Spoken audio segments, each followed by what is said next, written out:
दोस्तों, श्वास लेने की सिंपल सी प्रक्रिया जो आपके जन्म से लेके मृत्यु तक आपके साथ जुड़ी रहती है, यह साधारण सी प्रक्रिया आपके पूरे जीवन के ऊपर प्रभाव डालती है। यह आपके जीवन को बहुत अच्छा बना भी सकती है और आपके जीवन को बिगाड़ भी सकती है। आपका सही तरीके से श्वास लेना आपके स्वास्थ्य के ऊपर भी बहुत गहरा प्रभाव डालता है और ये ना सिर्फ आपके फिजिकल बॉडी को हेल्दी बनाता है बल्कि आपके मानसिक स्तर के ऊपर भी इफेक्ट पड़ता है इसका। अब आप सोच रहे होंगे कि श्वास लेना और छोड़ना ये तो हमारा रोज का काम है, इसमें सीखने वाली कौन सी बात है। तो आपकी जानकारी के लिए बता दूं कि एक रिसर्च में यह पाया गया कि 90% लोग गलत तरीके से श्वास लेते हैं, इसीलिए वो अस्वस्थ हैं, स्ट्रेसफुल हैं और जीवन का पूर्ण आनंद नहीं ले पाते। अगर आप श्वास लेने का सही तरीका ही सीख लें इस जीवन में तो समझ लीजिए आपने बहुत कुछ अचीव कर लिया। देखिए, ब्रीदिंग की प्रक्रिया को अगर हम थोड़ा देखें तो जब हम श्वास भरते हैं अंदर तो पूरी वायु शरीर के अंदर जाती है, ऑक्सीजन शरीर के अंदर जाती है। शरीर के अंदर जो ऑक्सीजन गई उसका अवशोषण हो जाता है और कार्बन डाइऑक्साइड शरीर से बाहर निकलती है और जब हम एक्सहेल करते हैं तो वो कार्बन डाइऑक्साइड शरीर से हम बाहर छोड़ देते हैं और वो जो ऑक्सीजन शरीर के अंदर चली गई वो ब्लड के माध्यम से शरीर के प्रत्येक हिस्से तक पहुंचती है। यही पूरी प्रक्रिया है आपकी ब्रीदिंग की। अब इसके अंदर लोग गलती क्या करते हैं उसको थोड़ा समझते हैं। देखिए, इसमें पहली गलती होती है नाक या मुंह से श्वास लेना। देखिए, नोस्ट्रिल जो होता है, नाक जो होता है, ये हमारे ब्रीदिंग पाथ का पहला स्टेप होता है और जब हम वायु को अंदर लेके जाते हैं तो वायु के अंदर बहुत सारे नैनो पोल्यूशन पार्टिकल्स होते हैं। हमारे नोस्ट्रिल्स के अंदर फिल्टर्स लगे होते हैं जो फिल्टर करते हैं वायु को और ये पोल्यूशन पार्टिकल शरीर के या बॉडी के अंदर एंटर नहीं कर पाते।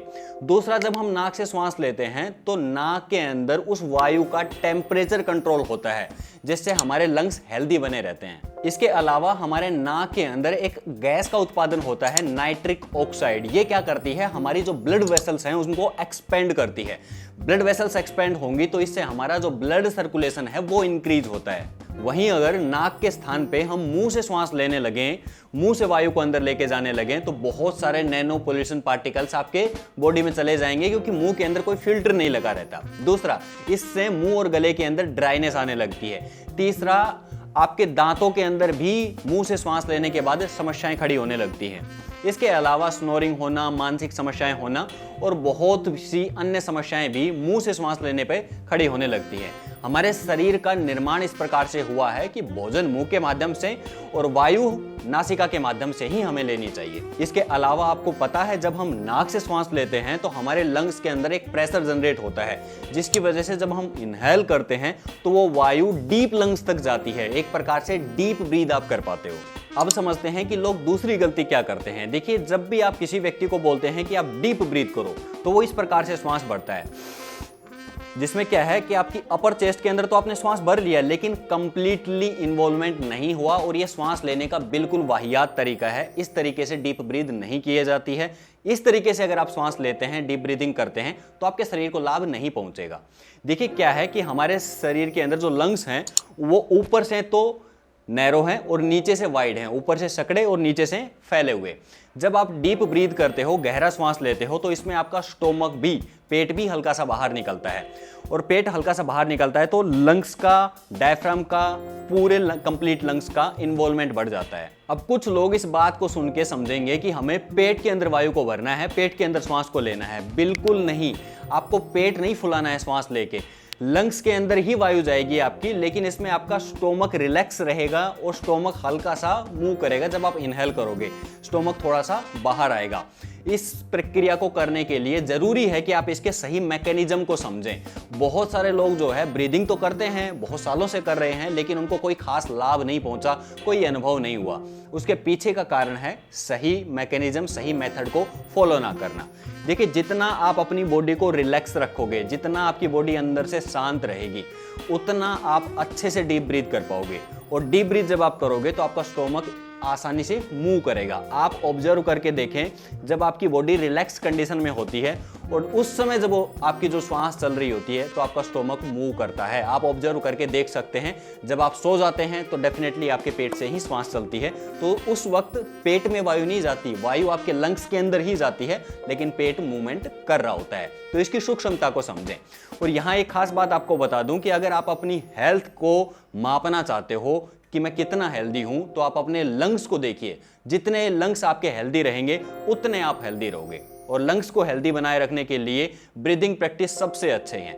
कौन कौन से ब्रीदिंग के अभ्यास करने चाहिए, किस प्रकार से करने चाहिए, उसके लिए स्पेसिफिक वीडियो बना हुआ है, मैं उसका लिंक डिस्क्रिप्शन में डाल दूंगा, देख के आप सीख सकते हैं। अब यहाँ तीसरी गलती लोग करते हैं कि स्लो ब्रीदिंग करें या फास्ट ब्रीदिंग करें। देखिए, हमें ब्रीदिंग हमेशा स्लो ही करनी चाहिए। जब हम स्लो ब्रीद करते हैं तो ये आपके डायरेक्ट पैरासिम्पैथेटिक नर्वस सिस्टम को एक्टिवेट करता है, और पैरासिम्पैथेटिक नर्वस सिस्टम जो है ये आपकी बॉडी के हीलिंग सिस्टम से डायरेक्ट जुड़ा हुआ है। बॉडी को रेस्टिंग कंडीशन में लेके जाता है, रिलैक्स कंडीशन में लेके जाता है।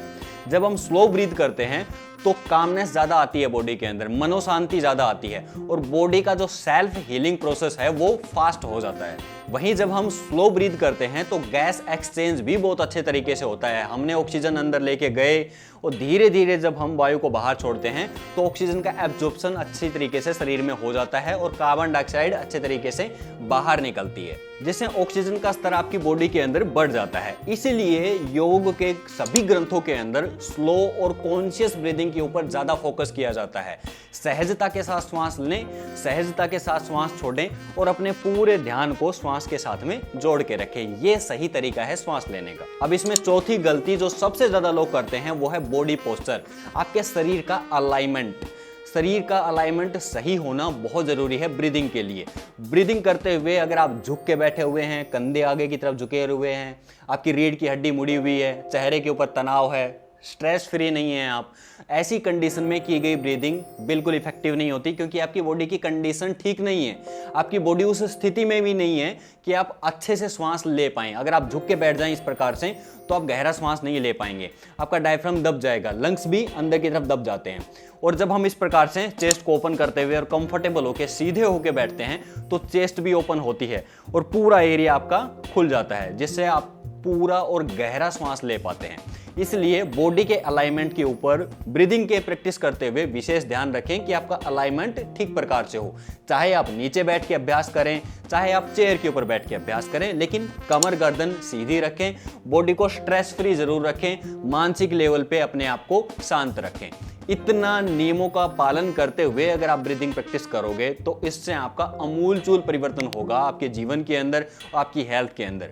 कुछ ही दिनों के अभ्यास के बाद आप पाएंगे कि आपके शरीर के स्वास्थ्य में तो बहुत लाभ पहुंच ही रहा है, साथ ही साथ आप मानसिक स्तर पे भी बहुत शांति, सहजता और रिलैक्सेशन आप फील करोगे। तो दोस्तों, आज की वीडियो में यही था। वीडियो कैसा लगा नीचे कमेंट बॉक्स में जरूर लिखिएगा। नेक्स्ट वीडियो किस विषय में देखना चाहेंगे हमारे साथ जरूर साझा करें। साथ ही साथ अगर आपकी खुद की कोई भी स्वास्थ्य समस्या है तो आप नीचे दिए गए व्हाट्सएप नंबर के ऊपर कांटेक्ट करके हमारी ऑनलाइन योगा क्लासेस को ज्वाइन कर सकते हैं। साथ ही साथ अपना स्पेसिफिक डाइट प्लान भी आप ले सकते हैं। Always stay healthy, be happy. जय हिंद।